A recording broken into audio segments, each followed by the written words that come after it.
If you'll come with me, you'll float too. You'll float too. You'll float too. You float too! A Stephen King podcast. Hello and welcome to episode 5 of We All Float Down Here, a Stephen King podcast. I'm Oscar. I'm Simon. And today we are talking about The Dead Zone, which is the last book of the 70s. And we've taken a wee while to get to this. You might say it's taken a while for the ice to break. I know the film quite well. I watched it a couple of times, way back, but I never read the book. So I had a copy of the book and just never got to it. Always intended to, never happened. I have been holding things up because I have just finished reading it for the very first time. So I want to start by saying that's my kind of origin with this book. I have just finished reading it. We've watched the movie again, your first time watching the film. Yeah. We're into it. Do you want to start with talking about how I got involved? How you got involved in it? This was kind of one of the first Stephen King books I read. I'd say it was probably like somewhere in between the 5th and 10th. It was just a kind of book that I was like, everybody's praising it, and I have it, I own it, so why not just jump into it? I was on a Stephen King roll. It was like early 2023, and then I reread it for the podcast. So I've read it twice, and I've watched the movie once. So to me, it's really the first time Stephen King deals with something that can't really be called a horror. Like, yes, you could talk about how there's an existential horror there in terms of some of the situation, but this is a political thriller. Yeah, this is a bit of drama. A little bit of a sci-fi thriller. Lots of drama. It's a bit of the film is more science fiction than the book, I think. Yeah. And the book is more of a political thriller with these interesting elements around it. Yeah, well, do you want to detail what happens? So this book is about a man named Johnny Smith, and, as the name kind of explains, he's just a very simple, basic white American man. Yeah, everyday John Smith. man. John No Smith. middle name. No, not even a middle name. Basically, he's got this girlfriend, and they go on a date to a carnival, and he gets really lucky at the Wheel of Fortune, and he just keeps on winning and winning, and then when they go home, he drives off and gets in a car crash, and gets in a coma that lasts for 5 years, and when he wakes up, he starts to realise if he touches someone, then he can read their mind. And there's multiple meanings around the idea of the dead zone, and it's used a little differently in the book to the movie, but the idea being like the blank space in his memory, the bit that he can't access. In the movie, it's changed a little bit. We'll talk about the movie specifically later on, but in the movie, the meaning of the dead zone is more about the parts of his premonition that he can't access rather than the parts of his mind that don't give him access. There's obviously a metaphor there around a political dead zone and a literal idea of a dead zone, which is a place where no life can grow, because like an actual desert form where nothing can be created and sustained. So there's that metaphor happening. So around the John Smith thing, there is also 2 other storylines happening which he intersects with. First of all, there is a murder mystery element, really and there is fun. a serial killer. Yeah. And then there is the rise of a politician, essentially an evil politician, and a political story. And that's really dated well in 2024, and some people compare him to the likes of Donald Trump. So we'll get into that, because that's very interesting. It's kind of a little bit like how people look at The Stand in a different lens because of COVID-19, and that was literally the last episode, so if you want, go and check that out. So back-to-back very dystopian sort of novels that have aged really well, predicted and that are both, you could say that The Stand is moving away from horror, but I still think of that as a horror novel because it's around this giant thing that happens in this whole, there is the apocalyptic thing of The Stand suggests a type of horror in a way that's different to this. But this is the start of him starting to move away from pure ghost stories, if you like, which is really what Carrie, Salem's Lot and The Shining are. They're all versions of a ghost story, basically. And this is... And vampires. So this is a little different. powers. Yeah, this is a little different from that. Yeah. It kind of has a little bit of a Carrie vibe with the whole powers and stuff. Yeah. And the book that comes next, The Firestarter. So that supernatural powers, which is a thing, a trope that King returns to and plays with and turns on its head throughout his bibliography. I'd always wanted to like The Dead Zone. You know, as I said at the top, I didn't get around to reading it, but I guess I'd seen the film. I can't remember when, but I know I watched the film when I was watching a bunch of Stephen King adaptations, and so that got me into it.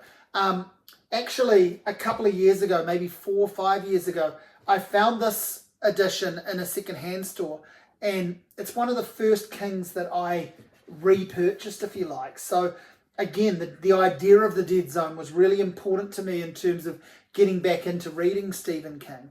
And then I've got a couple of editions, just cheap ones that I like, different covers. I really like this one.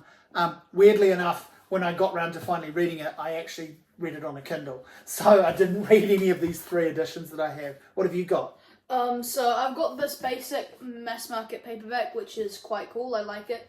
I like that kind of cover that depicts the Ferris wheel or the carnival or whatever.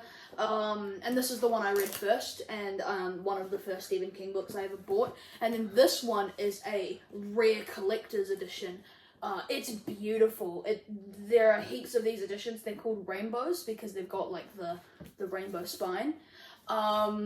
And I've got quite a few of these, even though they're quite rare, and I've got a few of the hardbacks, even though those are like extremely rare, but we found them on Trade Me, like in a whole pack, and this is the first one chronologically, and it's beautiful. Also with the theme park. Yeah. And it's got a bit of a colour wash, and when you open the naked hardback, it's just got this really nice gold lettering that fixes with like the children handwriting of Stephen King, which I really like. And it's a good point, actually. I get the iconography of this. It's if you can see up close, it's the hand with the cross in it, the whole touched by God thing, and his touch. But what is this? Like, is that? I mean, that's going towards like kind of ghost stories and boogeymen. I suppose that's the serial killer, perhaps. But what is that? Like, I guess that's the serial killer. Who we don't know, we don't know that story until that unfolds. It's a bit of a goofy. Yeah, but I like it because it fits with some of those like pulp paperback titles that I've got and novelizations and things like that. So that's why I wanted that one. So what are my thoughts having read the book? Look, I liked it. There's so much in it that's amazing. It's beautifully crafted in a lot of ways. I feel like the first quarter of the book is just amazing. You've got the way that backstory of Johnny and Sarah, being a couple, and that moving towards them having the moment, where the car accident happens, and obviously we skim over that. The movie skims over that because it has to. But that takes a good 100 pages of the book or so, and it's really classic King storytelling. It was my favourite element of the book. Then we have to bring in these other storylines, understandably, and how he connects with those. And I liked it, but I felt like it dipped a little bit quality-wise for me. I got a little bored, but at the same time, I really love the audacity of King. I mean, important talking point, this is the first Castle Rock novel. Yeah, so Castle Rock is a fictional small town that Stephen King returns to a lot in some of his most iconic works. And some of his short story, quite random short stories as well are connected and novellas to them. and that sort of thing. This was the first one, and that's really, really cool. And the serial killer is called the Castle Rock Strangler. That's right, yeah. Strangler. Yeah. So. And I like that, so he purposely builds up this fictional world, and then there are a lot of real-life names from now history, but contemporary at the time, that are mentioned throughout. Because it's about politics, there are several actual political figures mentioned. Jimmy Carter gets mentioned, who is still alive and just turned 100 the week that we're recording this. And the guy Larry Flint, the publisher and pornographer, a famous movie, People vs. Larry Flint, is made about. His accident is referenced in it. And it's Hunter S. Thompson, the writer. So all of these real life people are referenced. which sometimes happens in any novel, of course, but it's the most overt King has ever been with that.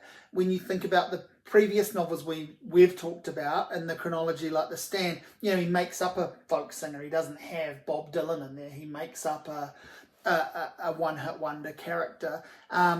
So he has all of these real life people. So he really wanted to create the idea that Castle Rock was real, even though it's fictional. So I love things like that, reading this book now and thinking about it now. Yeah, that's really true. That's really cool. But I also thought that as relevant as the politics or the evil politician is and the completely unscrupulous character, I found reading about politics that took place in the mid-70s quite hard work.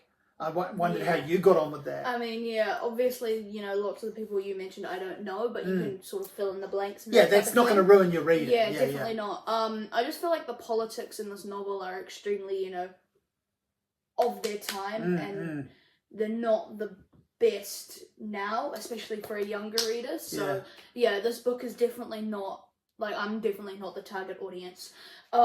This book has so it has a little prologue, which is intriguing, and it shows you John Smith, and it also shows you Greg Stilson. Yeah, which is the Trump-esque character. Yeah. And then the first half of the book is part 1, and then the second half is part 2, and then part 3 is there, but it basically just serves as a tiny little 20-page epilogue. Yeah.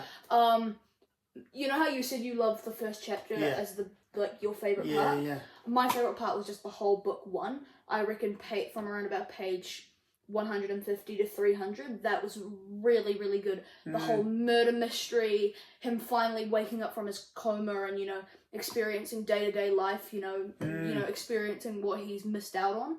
I really, really liked that element. I love the parents in this book and how his mother Vera reacts to things, how she's an extremely religious character, kind of like a less intense but still very intense version of Margaret White from Carrie. Yeah. I think, I just thought that whole situation was amazing. And then she dies of a heart attack. And then there's this whole story of Herb Smith, and he's a really cool character. He's supportive and sweet.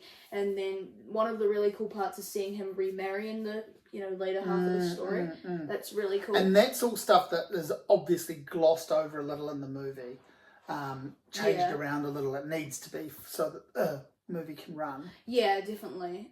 So that is all different in the movie, and we'll get a little bit more to that with the movie conversation in a sec. But yeah, there's really cool writing in the I keep saying this, but in the weaving of the storylines. I think King does a really good job of playing with the trope of and the idea of luck and how luck can spin. You know, you think he has that great luck gambling. Then he has the bad luck straight afterwards of the car. Celebrating too soon. Yeah. And we also see... I really like that trope, yeah. We also see Greg do something bad to begin with, and you almost think, what's he being written about, and what a two-bit villain. And then his fortune goes up throughout the book, and it plays with this idea of good people ending up in bad situations, bad people ending up better off, and luck changing on a dime. I like that sort of stuff, and I think that is really well handled. But you can probably sense I'm getting towards a but. I think I should have read this book 20 or 30 years ago. I've said that before with King, and I know I'll say that again with some of these ones I'm catching up with. I really liked it, but I just couldn't feel as pumped about it as I thought I was going to.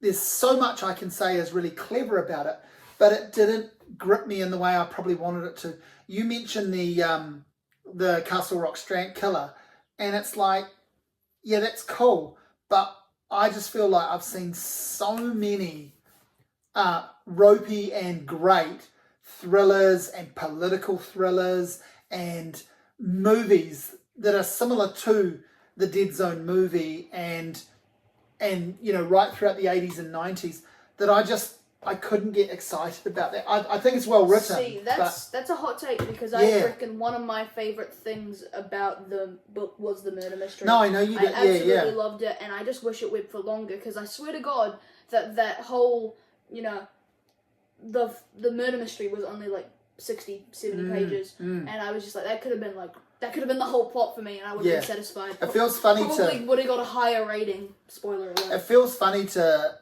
nitpick a book that's 45 years old, but I did think as I was getting towards the end of it, I would have liked this book to have been written differently. I would have liked all of the elements to be in it, but different weighting. Yeah, that's very frustrating when that sort of happens. Yeah. I just want to, you know, re-emphasize though that the first half of this book is incredible. I really, really like the first half, but it just tanks. Actually, when I first read this book, I didn't like it.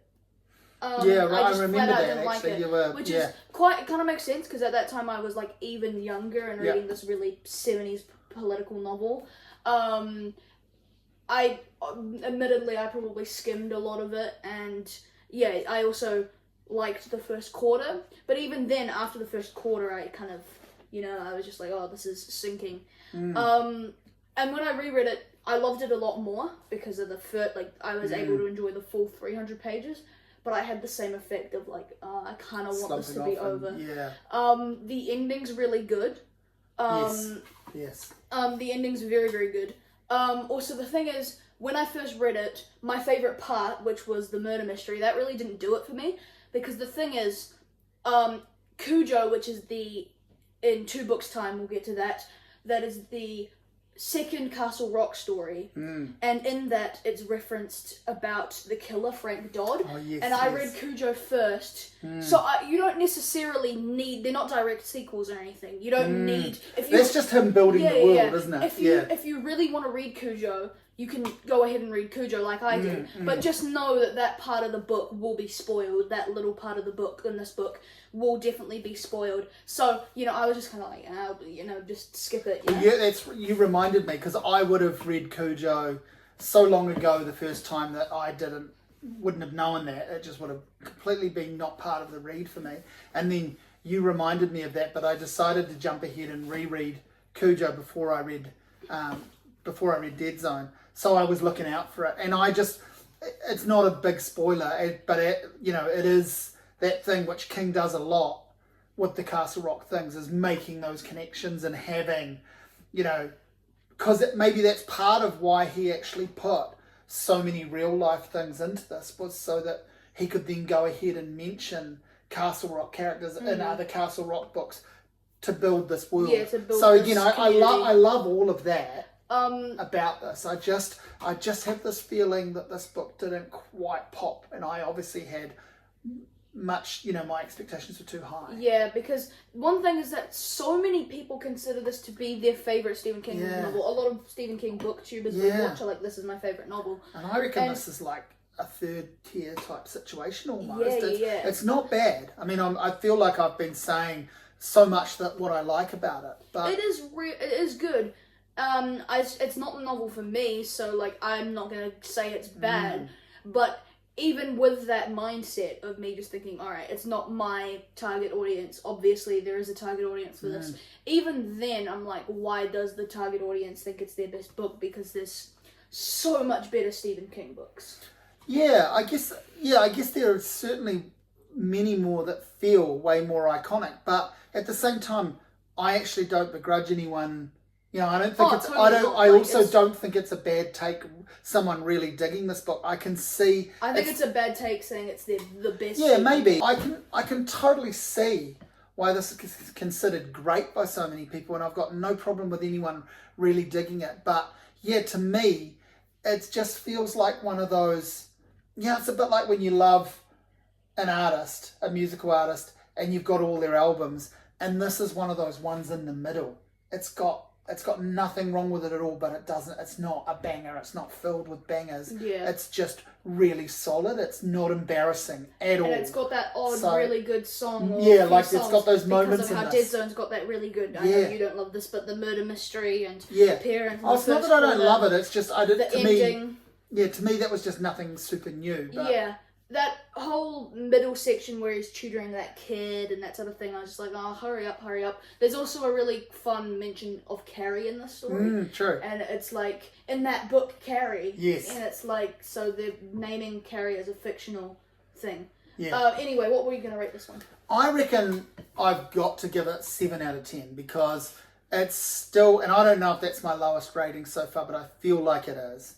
And I feel like You gave The Stand a 7. Oh, did I? Well, okay. That's fair. I've got problems with The Stand in a way that I've got problems with this, so that's on par. So I'm going to give it a 7. Like there's so much that I like about this, but I guess what I want to say is I fully expected that this was an 8.5 or a 9 for me before I read it, and I had that very and That and really that was sucks when that was happens. happening for It's the so first annoying. 100 pages or so. I was like, oh hell yeah, so into this. This is such great writing, such a good setup, and then I just felt the slowly, decline. yeah, I felt the decline, and I felt bored in parts and I didn't want to. So yeah, 7.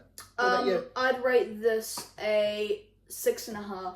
Whoa. Okay. Which is definitely the I'm lowest doing all this rating. apologising for a 7. I mean, no, 7's Yeah. still good. Yeah, And yeah, 6.5 is still good. Of course. When I immediately finished reading it, I was like, okay, 7, because the first half is really good. But now that I've finished it, I haven't really gone off to think about it as much. So, yeah, 6.5. I know that's quite low and that's a bit of a hot take, but yeah. So the book came out in 1979, and then in 1983 it was turned into this movie.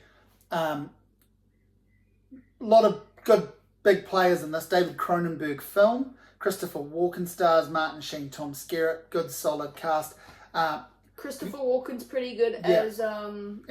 John. Johnny. You said he's amazing. I said he's... I thought he was really well chosen. Interestingly, Stephen King was keen on Bill Murray being the character. And that's curious. Some people would think, wow, that's not going to work at all. But I could totally see Bill Murray in this era playing that. Funnily enough, he actually played right around the time of this. He played Hunter S. Thompson in a movie about him. So he was doing serious stuff then. He wasn't just being a clown.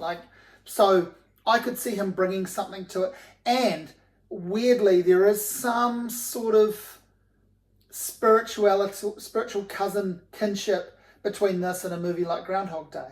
In terms of Bill Murray doing what Bill Murray does and the character going through things in a way. So, yeah, that's interesting to me. I know I always mention soundtracks, but I adore Michael Kamen's score to this. I think it's one of the highlights of the movie.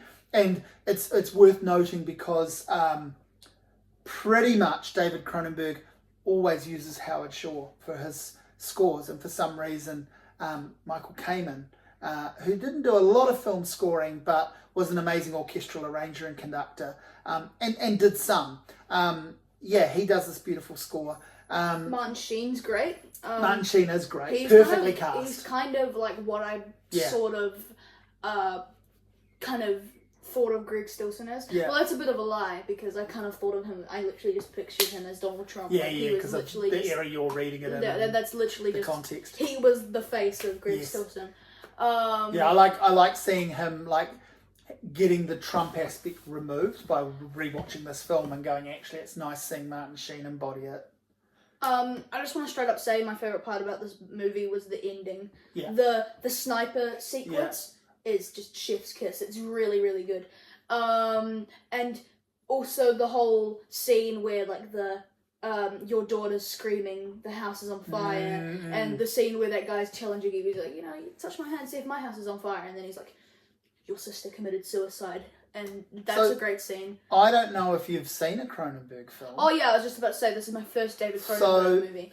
It's not a typical, in one really important sense, it's not a typical Cronenberg film, and that is, he had made his name by this point and carried on afterwards too, with basically body horror and gore, like a kind of fun sci-fi version of gore. So body parts falling off, amazing sequences of blood and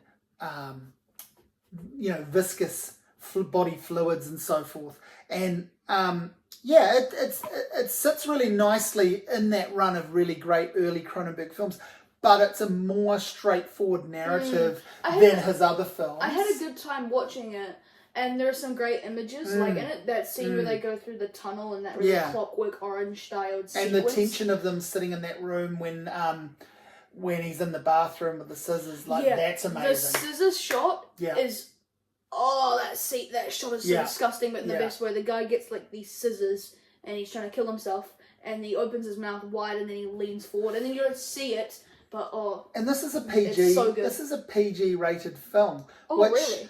You know, I think it possibly should be. That's an It's 80s PG. Yeah. Not I could not see a why it modern might be PG. it would be a 13 today because of scenes like that.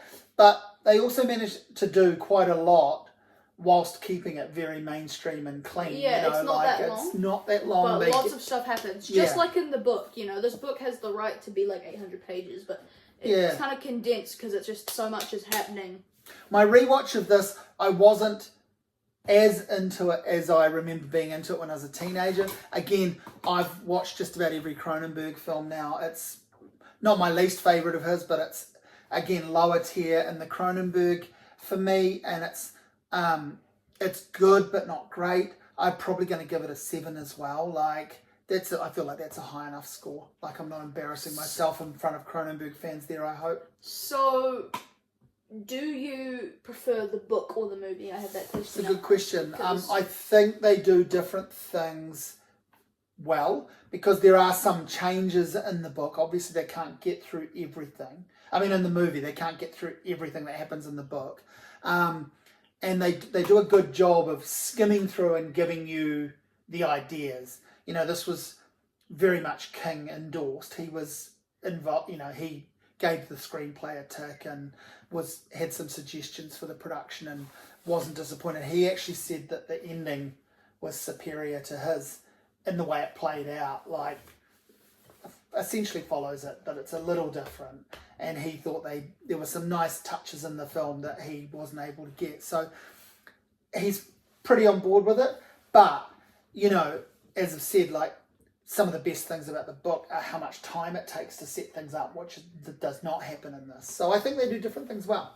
Okay, yeah. I'm gonna give the movie just the tiniest bit less score than the book, so I'm giving it a 6. You know, I gave the book a 6.5 and the movie a 6, which is both quite low. Like, Yeah. that's probably like the lowest rating I'm gonna give in a while. 'Cause we're getting into the 80s now. Yeah, Like, that's the key decade. it's definitely the most iconic decade. Yeah. It's got so much stuff. We need to mention that we are aware that there's a TV show based on the Dead Zone that came out in the early 2000s. We have not touched that. That's several seasons. Yeah. I don't think I'll ever get to it, but I fully endorse the idea of it. I know it's got some fans, and I could imagine that, you know, we've both been saying there's so much in this book. You know, you said it could be an 800-page book. I said the film can't cover everything. Not like in it. I'd enjoy it to be an 800. No, I but just say it could yeah. be. So Because of all the I content. can see why you could pick up, and I believe the TV series takes largely what happens in the film as its beginning, like its pilot episode, and then it carries on from there, exploring some other themes that are connected to it. I'll like, never ever watch that No. in my life. It's just, I don't see how. Like, the fact that they made it The Mist like a 3-season TV show is ridiculous. and Under the Dome, And yeah. this being a 5-season show, I just no. Next episode we have Fire Starter. Yeah, so we which hit is- the 80s. Yeah, we've gotten into the 80s. We're quite up to date with some of the early 80s Kings, so we might try and pump a couple of episodes out a little bit quicker than the delay between The Stand and this. We've recently done some reading and some rereading of the next few books in the King world, and we're talking about some absolute classics, but obviously next up will be Firestarter, so we'll see you then. That was the Dead Zone. Yeah, thank you for joining us to talk about the Dead Zone. We're excited to keep going. We're excited to reach the 80s. The 70s decade is over.